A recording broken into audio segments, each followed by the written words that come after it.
lá então. Esse é o tema da segunda semana. Nós estamos falando sobre características de uma igreja relevante. E é indispensável uma igreja relevante ter vida de oração, não só aqui dentro, mas individualmente. Vivermos isso, vivermos a oração. E graças a Deus o Templo das Nações é uma igreja que ama estar nos átrios do Senhor.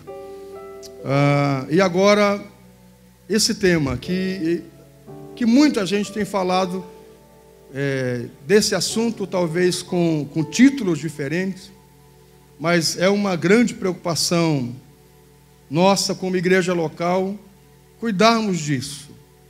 Sabe, queridos, todas as instituições, todos os grupos que dão certo são grupos, instituições, pessoas, indivíduos, famílias que preservam a unidade, que preservam a comunhão. Todo casamento que dá certo, ele tem que partir do princípio de preservar a unidade, a comunhão deles. Se cada casal pensar assim, olha, eu estando bem, ele que tem que se ater, esse casal vai viver em contenda sempre. Se o grupo de célula, se o líder pensar assim, olha, eu estou bem, estou em comunhão com Deus, eu estou feliz, o grupo que se vire. Se não houver uma sincera preocupação do líder de o que a gente pode fazer para melhorar, para trazer junto o pessoal, para manter a equipe, se não houver esse pensamento, vai viver em discórdia. Sabe, querido, nós precisamos de verdade, minha gente, preservar a nossa comunhão. Uma igreja relevante, ela precisa partir do princípio de fazer o máximo possível para manter as alianças, para manter a parceria. Não é possível, gente. Não é possível que... Então isso é mentiroso, essa coisa de eu amo você. Daqui a pouco vira a cara. Então essa pessoa é louca da cabeça, não bate bem, não pode ser verdade. Isso não é cristianismo. Alguém dizer, sabe essa pessoa que então é um bipolar, eu amo você agora, meia hora depois odeia a pessoa. Não pode ser. Passa pelo irmão aqui, beija o irmão, cheira, abraça, intercede pelo irmão. E aí lá fora o irmão diz, olha, o teu time não presta, ou faz uma brincadeira. Ó, seu desgraçado, eu vou orar para que Deus derrame as 10 pragas do Egito. Não pode ser verdade, né? Como assim? Orou ali, já muda assim fácil? Não pode ser.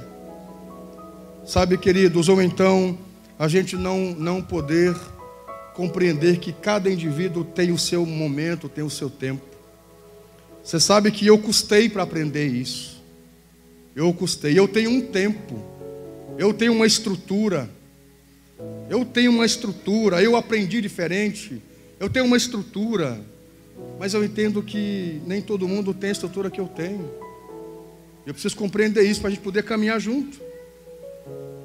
Eu não cresci precisando que o pastor me puxasse, me ligasse, orasse por mim. Mas tem gente que por um tempo vai precisar disso, por um tempo. Se precisar a vida toda vai ser um problema. Mas tem gente que precisa por um tempo. O apóstolo Paulo vai dizer que bom que os pregadores, líderes, fossem como ele. Talvez falando da vida que ele vivia,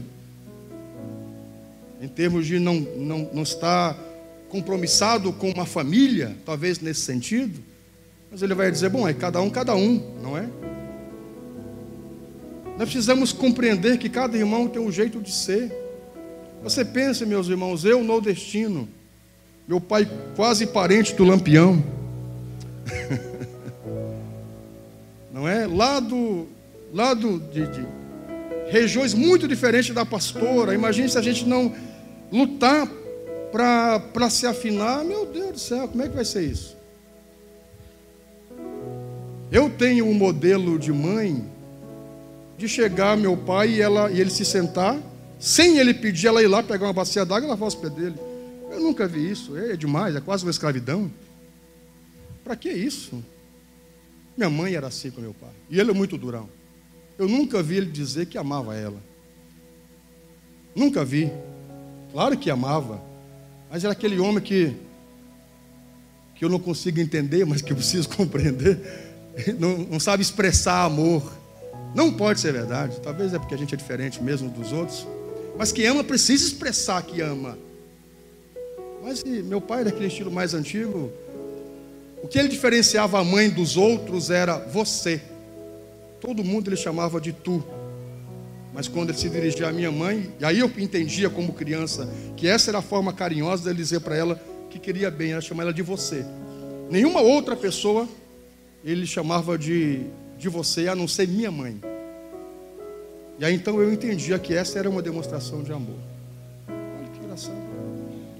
E aí a gente vem para o sul, e aqui as mulheres são muito bem posicionadas. As mulheres são, descendentes de Anita Garibaldi, faca na bota. Rapaz, eu tenho uma lemoa que é muito bem resolvida, e essa igreja, estamos aqui porque ela é uma mulher assim, ela não é uma coadjuvante nessa igreja. Foi ela que me disse um dia, ela disse: vida, vamos sonhar com esse terreno. Não foi em mim que despertou primeiro, foi nela. Ela disse: não, vida, vamos sonhar. Eu digo: mas meu amor, nós estamos começando agora. Vamos sonhar com esse terreno, vida. Então veja, não é? Ela tem um modelo de minha sogra muito, muito resolvida. Não é? Minha sogra é muito, ela dita as coisas muito assim. Olha os modelos diferentes de vida. Se a gente não parar e dizer assim, vamos construir o nosso modelo de vida. Não quero nem do seu pai e nem do meu pai, nem da sua mãe, nem da minha mãe. Nós vamos construir o nosso modelo de vida. Sabe, querido, se nós não fizermos isso como igreja local, se nós não pararmos de dizer assim, pessoal, vamos de verdade, sem mentira, sem frescura, sem falsidade, viver o Evangelho de Cristo. Meu irmão, eu estou chateado com você, estou incomodado. A menos que tem gente que não dá para a gente dizer isso às vezes, não é? Quem sabe tem que esperar uma preparação de Deus para dizer. Ou então a gente diz e não adianta dizer. Mas o bom é que a gente pudesse fazer isso, dizer, irmão, Borba, não é? Borba, rapaz, me chateei contigo, me incomodei. Ninguém sabe disso, só está no meu coração. Meu irmão, olha, rapaz, eu preciso seguir minha vida em paz. Me perdoa, rapaz. E ele prontamente dizer, amém, pastor, vamos lá, vamos dar as mãos e vamos tocar ficha. Nós deveríamos fazer isso. Se nós quisermos prosseguir e avançar, meus irmãos, nós precisamos trabalhar esse princípio de preservar a nossa união, a nossa unidade. Tem muita coisa em jogo, gente. Tem muita coisa valiosa. Nossas células são valiosas. A gente não pode, por causa, de uma situação que deu, um desagrado, a gente dissolver a célula. Não pode fazer isso. Vamos tentar tratar a situação. A gente não pode, por causa, que o casal divergiu em alguma situação, já pensar em separar. Esses dias alguém me disse, é brabo, pastor, a gente está no casamento, quando qualquer briga a mulher diz, eu vou me embora. Aí é difícil. E já ouvi também esses dias uma mulher dizer, pastor, é difícil, né? A gente está numa relação que o marido, qualquer coisa, o marido diz, pega as malas, eu vou embora. Aí não dá segurança para a gente. De fato isso é verdade. Tem muita coisa em jogo, gente. Tem um casamento, tem uma família, tem uma célula, a gente tem a igreja, nós temos nossa salvação. E de fato, meus irmãos, nós precisamos estar unidos.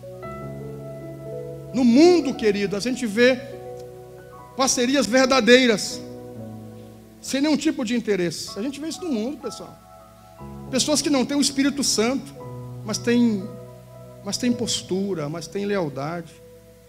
A gente vê acordos entre marginais. Não, vamos pegar a mulher do outro. Se pegar... E na igreja, às vezes, a gente não tem acordo, gente. A gente não segue os nossos acordos de perdão, de parceria. É possível. Que mundo que a gente vive? Por isso que o processo de ser igreja Não é da noite para o dia, gente. Nós sonhamos com os 10%, a gente sonha em conquistar a cidade. Mas primeiro nós precisamos manter o que temos. Manter o que temos. Antes de nós sonharmos como família de construir, de fazer, de multiplicar, de comprar carro, de montar empresa, vamos construir a união, o casamento. Vamos construir. Antes de nós pensarmos na formação dos filhos e a gente se matar e viver só de salário para guardar o dinheiro para a faculdade dos filhos, sei lá. Vamos pensar que muito antes da faculdade eles precisam ser construídos como indivíduos, com os valores que a faculdade não vai dar, que o curso nenhum vai gerir no coração deles, mas os princípios que eles aprenderam dentro de casa. Essa construção começa na base. Nós precisamos, meus irmãos, de verdade, aqui entre nós, trabalharmos isso. Sem cores, sem nível social. Aqui não tem ninguém mais espiritual do que o outro. A gente respeita cada um, não é? O idoso, a criança, cada um dentro do seu, não é? Daquilo que se deve respeitar. O pastor, a pastora, o líder. Mas no aspecto de irmandade, nós somos um só. E nós precisamos lutar por isso, gente. Cuidar, sentir falta dos que não estão aparecendo na igreja. Sentimos falta dos irmãos que não estão vindo. Onde é que estão? O que adianta eu ter uma lista para conquistar a cidade inteira, se aqueles que estão vindo a gente não está passando desapercebido? Muito antes de nós orarmos para a célula multiplicar, vamos orar e dizer: Senhor, nos dê graça para congregar e agregar os que nós já temos. Manter o que nós temos. Sabe, queridos, se nós como igreja local, o Templo das Nações, nós seguimos essa verdade de preservar a nossa comunhão como irmãos, como igreja, como família, nós podemos conquistar muito mais. A gente pode conquistar muito mais, gente. A igreja, no poder da unidade, não imagina a força que tem, o poder que tem. Se todo mundo sabe convergir, bom, vamos fazer isso. Todo mundo vamos fazer isso. Tem uma igreja, eu me esqueci o país agora, é aqui na América Central. Tem uma igreja lá, eu esqueci o nome da igreja agora. O pastor é Keshlun, né, o pastor, Nicarágua, coisa assim. Aqui, na América Central. Eu já contei isso aqui para vocês. Eles construíram agora uma igreja para 30 mil lugares sentados. Eles não pagaram ninguém de fora. Tudo foi gente da igreja. O engenheiro da igreja, que fez um preço acessível. O empreiteiro da igreja, que doou parte do valor. Os irmãos se reuniram. Tem os vídeos, tem as fotos, assim, uma igreja gigantesca. Não precisaram pegar um empréstimo. Todos eles. É possível, gente. Meus irmãos, como é que eu fico... Esses dias eu contei aqui na escola de líderes, ali com o Gesto, todo o pessoal. Quem estava lá veio dizendo. Eu fiquei pensando e relembrando isso com os irmãos. Quando nós fomos comprar esse terreno, queridos, você pensa, na época, o cara veio falar em milhões. Eu disse: rapaz, você não tem juízo, não temos isso. Eu acho que nós deveríamos ter 20 mil, 30 mil guardado em uma conta, investimento da igreja, era talvez que nós tínhamos. E quando se abriu, que ele me procurou e disse: pastor, que ele não queria vender esse terreno, nunca. Ele disse: nunca, eu vou construir prédio. E aí nós colocamos a igreja em oração, lembram disso? Começamos a orar. Até que ele veio e me ligou e disse: pastor, eu quero conversar com o senhor. O pessoal das casas Roth, que era o dono desse terreno. Fui lá conversar. Aí começou a falar em 5 milhões, 3 milhões. Essa conversa, você tem juízo, rapaz? Não. Nós somos uma igreja local. Não temos sede em São Paulo, Rio. Não, nós somos uma igreja local. É o povo da cidade, meu querido. Mas como é que tu construiu lá? Eu digo, rapaz, é quase complicado explicar como é que nós construímos aquilo lá. É Deus, meu amigo, é difícil explicar isso. Me faça uma proposta, pastor. E eu sentei com o irmão Joel, que era um dos meus diretores da época, muito atuante, os demais, e fiz uma proposta para ele. Fiz uma proposta que em 6 meses nós daríamos para ele 200 mil de entrada. Meu irmão, nós não tinha 30 mil, não pode ser verdade. Às vezes a gente faz uma loucura, depois que a gente fica pensando, por que eu fiz isso? Para que eu disse isso? Como é que nós íamos em 6 meses, meu Deus do céu? E isso é que eu fiz uma proposta, montei uma proposta de 200 mil daqui a 6 meses, e depois as outras parcelas de 10 mil reais, com um ajuste lá, nós tínhamos um índice de ajuste anual. E ele pegou, quando ele viu a proposta que eu escrevi, montei, assinei e dei para ele. Ele pegou, olhou, nós sentados lá no escritório dele, ele riu, disse, é verdade, pastor? 3 milhões, fiz a proposta para 750 mil. 200 de entrada e o restante nós íamos parcelar. Ele riu, disse, é verdade, pastor? Eu digo, rapaz, é de todo o meu coração. Você está falando sério? Sim, estou falando sério, estou falando sério. Não, pastor, melhora. Eu digo, não, eu não posso melhorar. Meu irmão, eu não sei o que vou fazer com isso aqui. Mas uma coisa eu sei, eu vou cumprir. Eu vou cumprir. Todo mês, nós vamos juntar. Daqui a 6 meses, nós não temos assim, ó, nem 20% disso aí. Talvez, eu falei para ele assim, talvez nós temos 20 mil, 25 mil, não sei. No máximo isso. Mas nós vamos juntar e voltar aqui, porque está assinado, é um compromisso meu. Nem que tem que vender minha casa, meu carro, mas nós vamos fazer. E todo mês eu vou pagar. Não vamos atrasar um dia. Tu vai ver. Leva para casa e pensa. Abre o coração. É para Deus, rapaz. Pensa em Deus, rapaz. Aí ele ficou, pastor, tá bom. Vamos. Mas é difícil. O meu tio, ele é representante do tio dele, que era do Rio, que era o dono do terreno, de fato. Fiz, pastor. Meu irmão, vai lá. Eu só sei que uma semana depois ele me ligou. Disse, pastor, vem conversar comigo aqui. O senhor não pode melhorar a proposta mesmo disso, de verdade, diante de Deus, meu irmão. Se por mim eu te pagava os 3 milhões que tu quer, porque é um terreno dos sonhos. Não tem um terreno na Presidente como o teu. Mas diante de Deus. Eu nem sei como é que eu vou assumir isso aqui. Mas se eu assinei, está aqui. Pastor, então nós vamos fechar um negócio. Eu saí dali, não sei se eu ria de alegria ou chorava de tristeza. Minhas pernas tremeu quando ele disse que aceitava. Eu avermelhei. Eu disse, Senhor, não sei se eu falo em línguas, eu choro desesperado. O que eu vou fazer agora? Cheguei em casa e fui orar, chorar, dizer, meu Deus, e agora? Como é que eu vou arrumar 10 mil reais? Vocês se lembram que eu num culto citei isso aqui, contei essa história. E disse, meus irmãos, nós temos 6 meses para juntar 200 mil reais. Eu não sei como, eu não sei o que fazer. E aí cada um começou a fazer rifa. Meu Deus, começaram a fazer coisas. Gente me trouxe aliança. Eu nunca pedi aliança de ninguém. Eu não sou desse pastor, desse evangelho que diz, venda a sua casa e dê para a igreja. Não sou desse evangelho que diz, dê o seu celular. Mas eu sou do evangelho da generosidade, que é o tema da 4ª semana. De pessoas que se dispõem e colocam o que for preciso ao serviço da obra de Deus. Eu creio nesse evangelho. Eu creio nesse evangelho. E também, queridos, creio no evangelho de pessoas ousadas. Pessoas ousadas. Não foi à toa que Deus colocou Josué do lado de Moisés. E se aliançaram porque ambos eram ousados.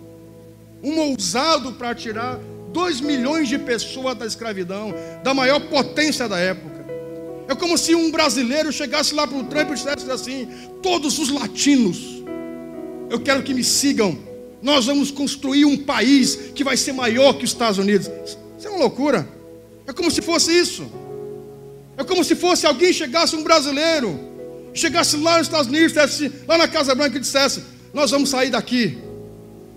Todos os latinos, todos os Todos que não são norte-americanos, todos latinos, vão sair daqui. E nós vamos montar um país. E nós vamos crescer ao ponto de ser mais poderoso que os Estados Unidos. Foi isso que Moisés fez praticamente. Isso é ousadia, gente. Mas ele tinha uma direção. Ele não foi nécio, ele tinha uma direção. Ele tinha uma palavra de Deus. Quando você tem uma palavra de Deus, você pode caminhar por ela, porque Deus vai honrar você. Deus vai honrar, Deus vai cumprir. Quando você tem uma palavra de Deus, Ele vai cumprir. Nós orando, eu e a pastora, tivemos a certeza que esse terreno era nosso. Era nosso por herança. Era nosso. Antes de ser nosso, eu vim aqui um dia, já contei essa história. Era só mato, dessa altura aqui assim, ó, só mato. Vim aqui um dia, tirei o sapato, meio desconfiado, furei a barreira aqui tinha uma cerca aqui. Você lembra que tinha os tapumes aqui, umas placas, lembra de anúncio, né? Aí tinha ali uma grade, eu furei a grade e entrei ali. Aí pensei, irmão, achar que eu vou roubar isso aqui, não tem nada para me roubar, então não é possível que vai me mandar me prender. Entrei aqui no meio do mato um dia, tirei o sapato. Isso aqui é tênis pé, tá? Para ficar bem cheirosinho.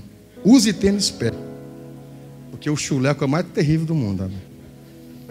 Tirei o sapato e no meio aqui do mato, e tinha uns vizinhos aqui no prédio, que sempre ficam aqui na sacada, né? Tomando mate e me olhando aqui. E eu tirei o sapato e disse: Senhor, tua palavra diz: aonde nós colocarmos a planta do nosso pé, ali será nosso por herança. Oh Espírito Santo, oh Espírito Santo, oh Espírito Santo, eu tomo por herança esse lugar, esse terreno, vai ser nosso. Eu já vejo aqui um salão grande. Eu comecei a apontar e dizer: eu vejo aqui um salão grande, eu vejo aqui do lado um anexo, eu vejo aqui salas para as crianças. Eu comecei a falar e a profetizar, e as pessoas não perdem assim, olhando, tinha uns pitando, uns tomando os mates, me olhando. Depois cacei o sapato de volta e saí. Meus irmãos, poucos meses depois, nós estávamos com um contrato desse salão. É certo que eu não sei como, e não me pergunte como. Depois de 6 meses, eu tinha R$200 mil para dar de entrada. Eu não sei como isso aconteceu.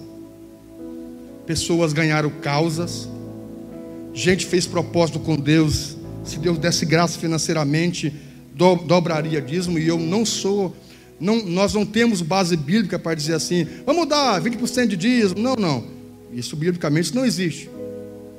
Mas a gente age por fé, não é?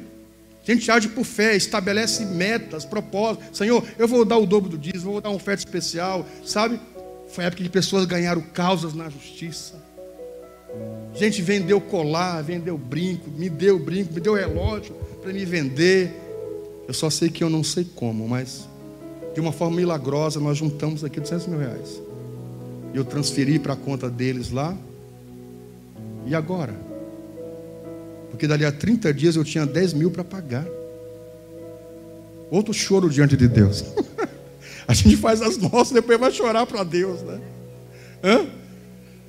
Começou com 10. Depois foi indo aos poucos, porque teve os juros, não é? Teve o índice de juro. Nós encerramos com 15. Meu Deus do céu. Mas isso é outra pregação. Você pode aplaudir o Senhor, ou faça com alegria. O mais forte que você puder. O mais animado que você puder. Aleluia! A Deus toda a glória. Só assim você não cochila, digam amém. Vamos para o texto então, minha gente, porque eu não quero me demorar, porque já me demorei. Que agora eu vou pregar. Digam amém. Vamos para o nosso texto então.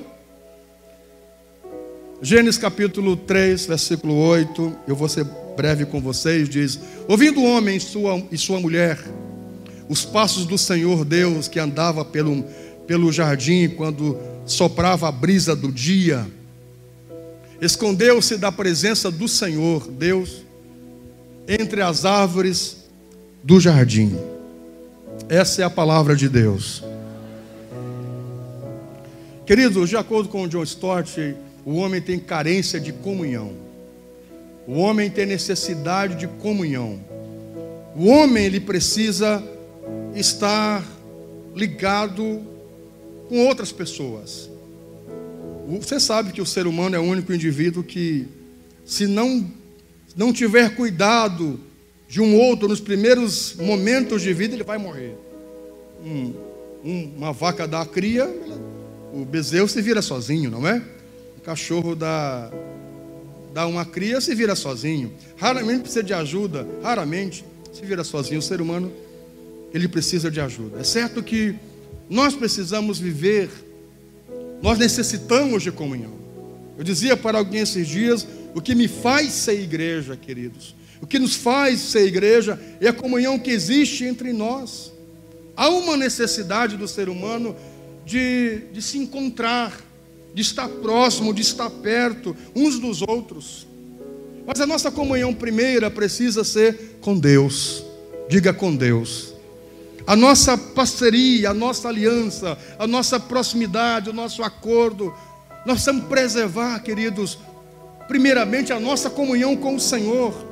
Você, moça, que procura um rapaz para você casar, muito antes de achar um rosto bonitinho, um tórax bem definido, pense se ele tem comunhão com Deus, porque esse tórax não vai se manter bonitão pela vida toda. Esse rostinho lindinho, quando você pensar em um rapaz, moça, pense se ele tem comunhão com Deus. Quando você, rapaz, pensar em uma moça, pense se ela anseia, se ela deseja e se ela caminha com Deus. Se ela caminhar com Deus, se ele caminhar com Deus, é certo que a aliança, a parceria dos dois, de vocês, o casamento, as coisas irão dar certo, irão viver em paz.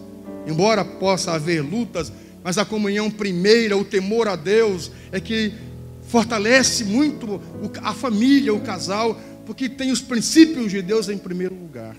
Então a nossa comunhão primeira, queridos, precisa ser com Deus, precisa ser com o Senhor. Você sabe, queridos, esse modelo de Adão e Eva, biblicamente para mim é um modelo perfeito de harmonia, é um modelo perfeito de comunhão. Veja, o homem estava lá no jardim, e aí Deus diz, depois vamos colocar o texto para você lá, 2,18, não é? Gênesis 2,18. Gênesis 2,18. Então Deus declarou: não é bom que o homem esteja só, farei para ele alguém que lhe auxilie e lhe corresponda. Deus disse: está ali o homem, está ali o indivíduo, mas não está legal. Nós precisamos de alguém que esteja com ele, em comunhão, que lhe auxilie, que esteja parceira. E Deus faz a mulher, e Deus cria a mulher. Olha que modelo maravilhoso. Eles estão juntos, estão desfrutando um da companhia do outro, e principalmente da companhia de Deus. Você pense, todos os dias Deus visitava o homem e a mulher, todos os dias. No finalzinho do dia, à tardinha, na viração do dia, Deus chegava para o homem no jardim para tomar um mate com ele, para conversar, para estarem próximos. Você imagine que modelo de comunhão. O homem e a mulher em harmonia perfeita. Não havia, não é? A minha melancia, a minha beterraba, a minha maçã, tudo era deles. É um problema quando o casal tem isso, não é? É o meu dinheiro. Tem que dar de coque num homem desse assim. O meu dinheiro, o meu salário, as minhas coisas. Quando a mulher diz as minhas coisas, a minha casa, que conversa é essa? De minha, é nossa. Não havia no homem essa coisa do meu, vem depois do pecado, da quebra de comunhão. Meus irmãos, eram dos dois, o jardim todo, todas as frutas, todos os bens, eram deles. É por isso que o modelo da igreja primitiva é esse, tudo era comum. Não é o meu cargo, não é o meu título, não é as minhas coisas. A igreja primitiva tem esse modelo, eles eram comuns em tudo, eles se preservavam em tudo, nada era de ninguém, tudo era, precisa disso aqui, pega então, vai. Precisa de apoio? Está aqui. Eles estavam em sintonia e harmonia.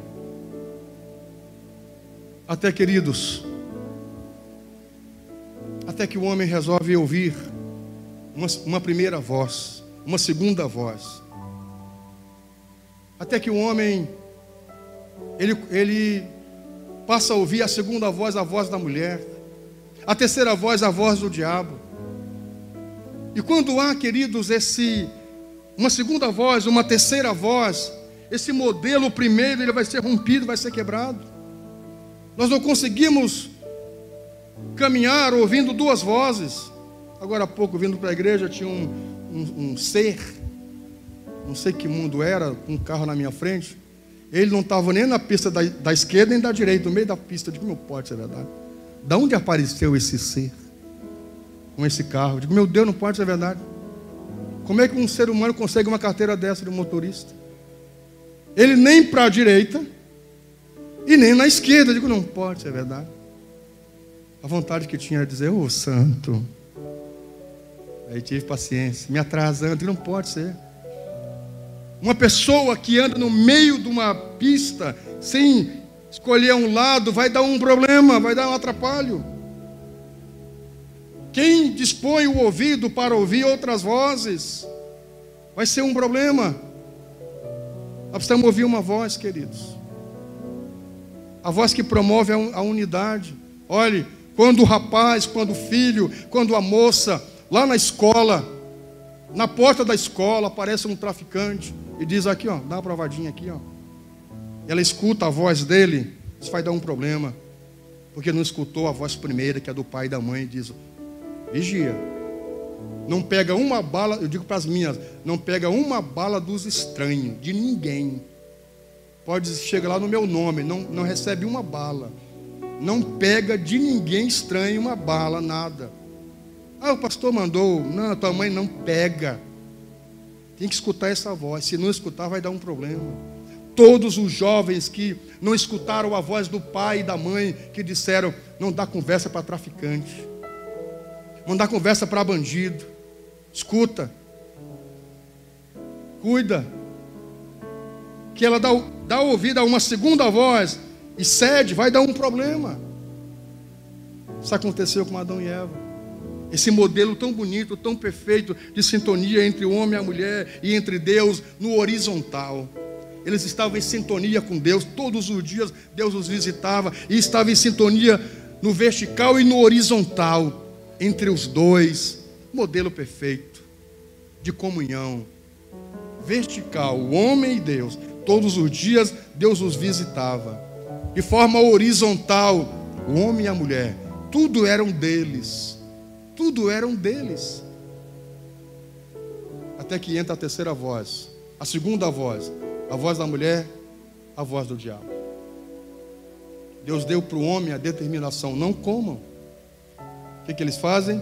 Eles comem. Eles dão ouvido a essa voz, queridos. Essa voz que veio quebrar a comunhão. Isso é um problema.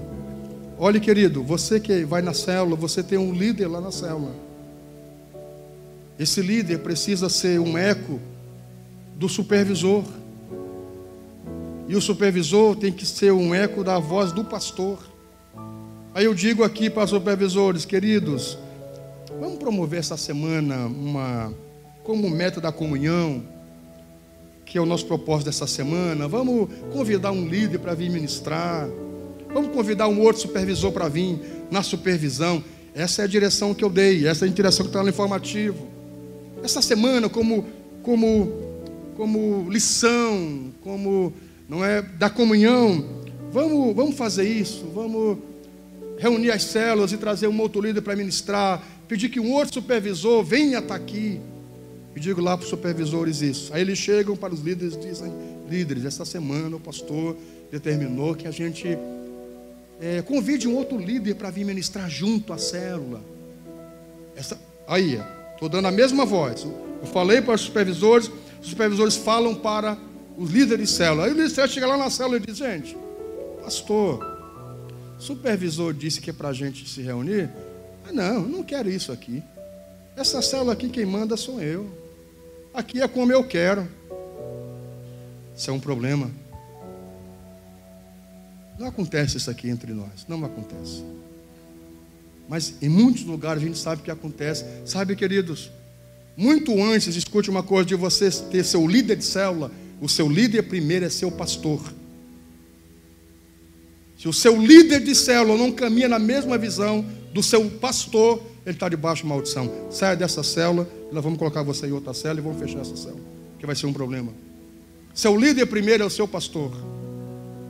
Muito antes do seu líder de célula e muito antes do seu supervisor. Seu líder primeiro, a primeira voz é do seu pastor. Fora dela, isso pode ser um problema. E deve-se andar nessa mesma direção. Aquilo que está sendo ensinado, sabe, queridos, do altar, da palavra do informativo. Pessoal, o pastor, ele pregou lá o informativo, o líder, nosso supervisor, ele deu a palavra, mas é o seguinte, eu estou sentindo de Deus. Deus está ministrando o meu coração. Esse Deus é Satanás. Eu vou dar uma outra palavra. Não é. Porque não pode haver duas vozes. Um carro que anda em duas faixas, nenhum nem o outro vai ser um problema. Pessoas que escutam as duas vozes, dois barcos, dois deuses, dois senhores, a gente não pode servir a dois senhores. Um filho que escuta uma outra voz, e não a voz do pai, da mãe que está dizendo, vá por esse caminho. Mas o meu coleguinha disse que para mim deixar de ser bobo, porque isso e aquilo, você é careta, o senhor é careta. Não, meu filho. O pai já passou por esse caminho. Escute seu pai. Seu pai já passou por isso. Mas o coleguinha lá, porque o pai dele, esse menino vai quebrar a cara logo em seguida. Porque escutou uma outra voz, que não é uma voz que ele deve escutar. Porque de fato o pastor nunca vai querer o mal para o seu rebanho, a menos que seja muito lacaio. Um pai nunca vai querer o mal para o seu filho, a menos que seja um pai muito lacaio. Então não é um pai. O pai sempre vai querer o melhor para os seus filhos. Eu gostaria, queridos, que nós caminhássemos nessa mesma comunhão, numa só voz, numa só direção, numa só sintonia, para crescermos muito mais ainda. E a voz que é dita lá na frente, ela vai ecoar lá no final com a mesma intensidade. A direção é essa. Vamos caminhar nela. O evangelho é esse. Vamos caminhar nesse. Vamos caminhar, queridos. Você sabe que eu não tenho dúvidas que o exemplo de Davi e Absalão é um exemplo muito, muito real de quebra de comunhão. Chegou um momento que Absalão queria mais poder. A Bíblia diz que ele tinha um cabelo que pesava, acho que 30 ciclos de prata. Era um peso imenso. Absalão tinha um cabelo imenso, coisa mais linda do mundo. Diz que era um dos homens mais belos da época, muito bonito. Só que não bastava isso, e é um problema quando para nós não basta algumas coisas que Deus nos dá. Não basta a família que eu tenho, eu quero a do outro. Não basta a grama que eu tenho, eu quero a do outro. Não basta o que Deus me tem dado, eu quero do outro. Aí vamos por caminhos que Deus nunca nos conduziu e nos atrapalhamos e forçamos coisas que não estavam no projeto de Deus, e vamos indo e fazemos bobagem. Absalão queria mais, ele não queria apenas ser belo, ele não queria apenas ser da realeza, ele não queria apenas ser filho de Davi, do grande Davi, ele queria o lugar do pai. Inclusive ele chegou a coabitar com as concubinas do próprio pai, para zombar do pai. Isso é um problema, gente. Sabe o que Absalão faz? Com essa fome, com essa sede de poder, ele quebra a comunhão com o pai e vai para a porta da cidade. As pessoas vão chegando e ele vai dizendo assim: bom dia, tudo bem, meu querido, meu amado? Onde é que você vai? Eu vou lá para o palácio, tenho uma audiência com o rei. O rei não tem tempo para você. O rei não tem tempo, o rei não vai conseguir atender você. O rei é muito ocupado. Esta conversa eu já vi em outro lugar. O rei é muito ocupado, não consegue. O que você precisa? Deixa que eu converse com você. Assim, tem lá um cara que roubou minhas ovelhas, eu queria uma solução, deixa comigo. Eu vou mandar um guarda lá, vai resolver. Meu número é tal. Quando houver eleição, meu nome vai ser tal. Eu já vi essa conversa em outro lugar. Sabe o que é isso? Não atender o pobre e o oprimido por amar e por tentar resolver a causa do oprimido, mas por interesse próprio. Isso é um problema, minha gente. Meus irmãos, se nós líderes de células pensarmos assim: eu vou assumir uma célula, porque eu quero estar nessa visão de ganhar a cidade, porque eu quero estar nessa visão de ganhar almas. Meus queridos, amados, Deus vai dar graça para você. Deus vai dar graça para você. Agora, seu objetivo é uma oportunidade para ter um cargo, é uma oportunidade para ser visto na igreja, é uma oportunidade para estar mais perto do pastor. Não pode ser por esse interesse. Não pode ser por isso. O interesse é: eu quero ser porque a visão é ganhar almas. São células, são pessoas, são vidas. Deus vai dar um jeito. Eu não sei como. Deus vai dar uma graça especial e vai honrar você, porque a sua intenção é genuína, é autêntica, é verdadeira. No final dela está a comunhão, queridos. Sabe o que Absalão faz? Vem aqui comigo. Meu número é tal. E ele vai indo, e cada pessoa que vem, ele beija, ele abraça, e diz: o rei não tem tempo para você. Se eu fosse o rei, eu teria tempo para você. Esses políticos agora que fazem promessas que nunca vão cumprir, que a gente sabe que não vão cumprir. A gente sabe que não vão cumprir. Tem coisas que não dá para cumprir em 4 anos. Não dá para cumprir. Não tem. Não vamos nem entrar em detalhe, mas tem coisas que não dá. Tem coisas que não tem como mesmo, não é? Não tinha como o rei Davi num dia atender todo Israel. Não era fácil, sabe? Não, mas deixa comigo que eu vou atender você. Gente, a ponto que ele reuniu um povo atrás dele e fez guerra com o próprio pai. Fez guerra com o próprio pai. Sabe o que acontece? Ele quebra a comunhão com o pai. Reúne um exército e luta contra o pai dele. A história é longa. A história é longa depois disso. É certo que ele termina a vida dele correndo em uma jumenta, e aí os cabelos engancham num galho de uma árvore. Ele fica enganchado com aquilo que lhe era belo. Sabe, pessoas que se matam pelas próprias mãos, que se entregam pela própria boca. Sabe? Exatamente aquilo que ele mais preservava, ele é pego nisso. Ele vai lá e vai correndo, e o cabelo se engancha num galho de árvore, ele fica preso e fica suspenso no ar. E o soldado vem, ele crava a espada e mata Absalão. Meus irmãos, pessoas que caminham pelo caminho que não é da comunhão, não vai longe, gente. Eu quero convidá-los nesta noite, meus amados, a começar pela base, começar por nós, como família. Mulher, seu marido deve ser o ser mais precioso desse mundo, muito mais que os anjos.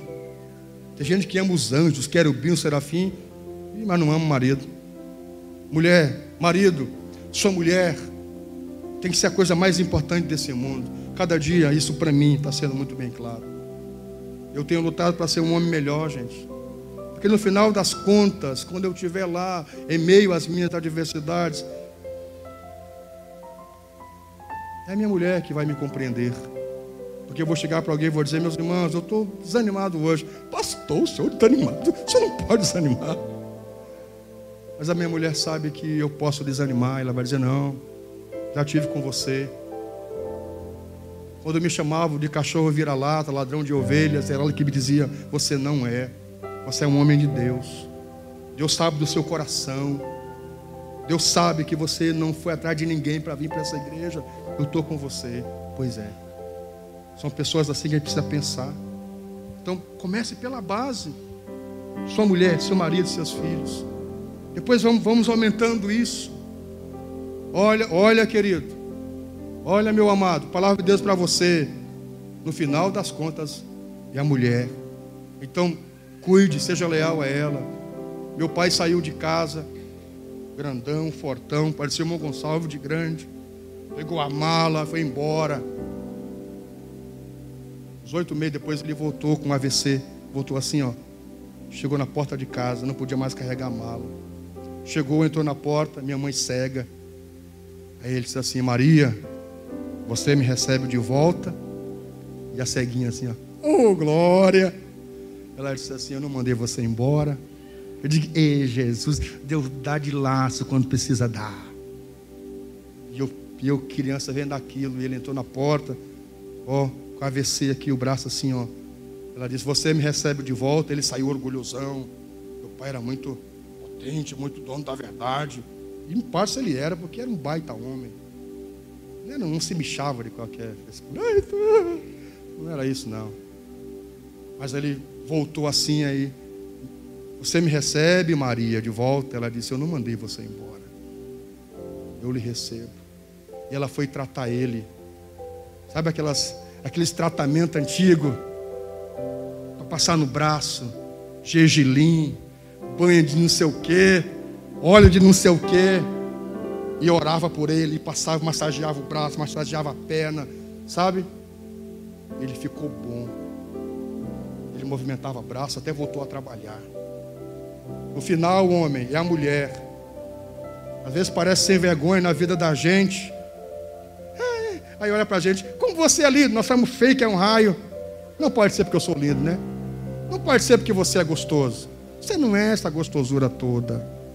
Quer destruir a vida da gente, o casamento. No final das contas, quando você estiver rapado, essa mulher vai, ó, abre os olhos. É a sua mulher que no final das contas vai estar do seu lado. Você, mulher, é esse homem que está do seu lado. Você deve cuidar dele, honrar ele, liberar geral, parar de frescura. Libera geral, e Deus vai dar glória, e Deus vai dar vitória. Para de frescura. Não fiz nada, gente, eu só fiz isso aqui. Que mente maldosa de vocês. Que é isso, gente? Onde é que vocês estão com a mente? Eu só fiz uma posição aqui. Meus irmãos, a vida passa tão rápido. Olha aqui, mulher, a vida passa tão rápido. Ai, estou com dor. Eu estou com dor aqui, estou com dor ali. Ai, que indisposta. Ai, para com isso, rapaz. Faz um jejum, chama esse homem para dentro do quarto, ora a Deus e diz: vem cá, lindão, é hoje. Nós vamos tirar os atrasos tudo.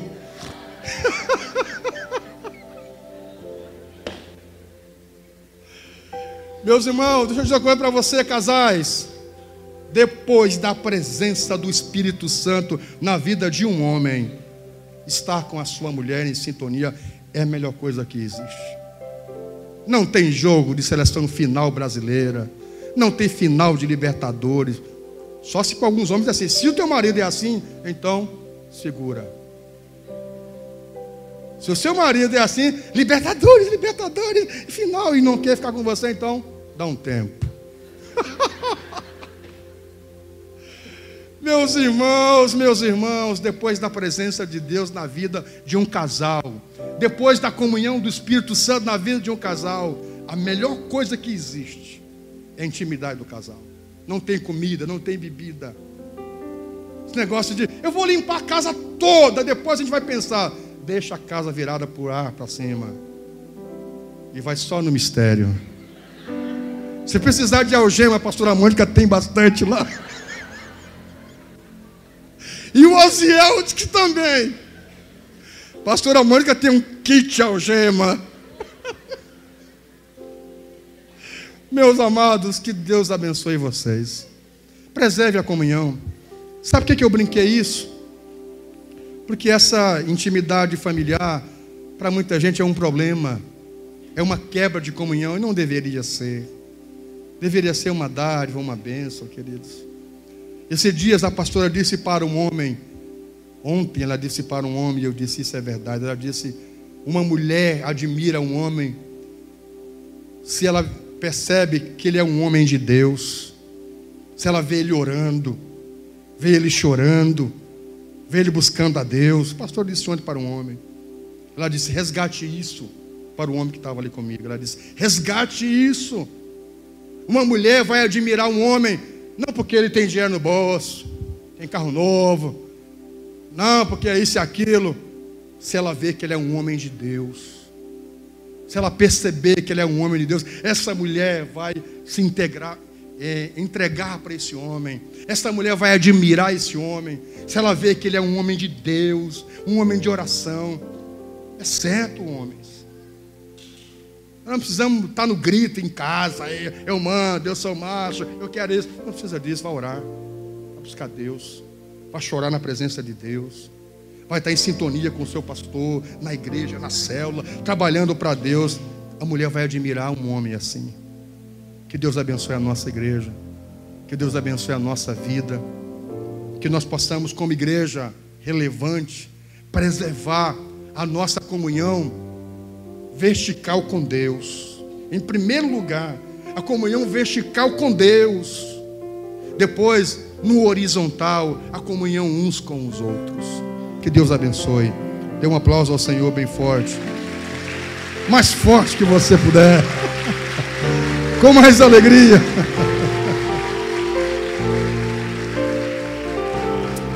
Levante sua mão, diga: Jesus é bom. Que é que Ele merece, igreja amada? É isso que o nosso Deus merece. É isso, é palma, é glória, é aleluia.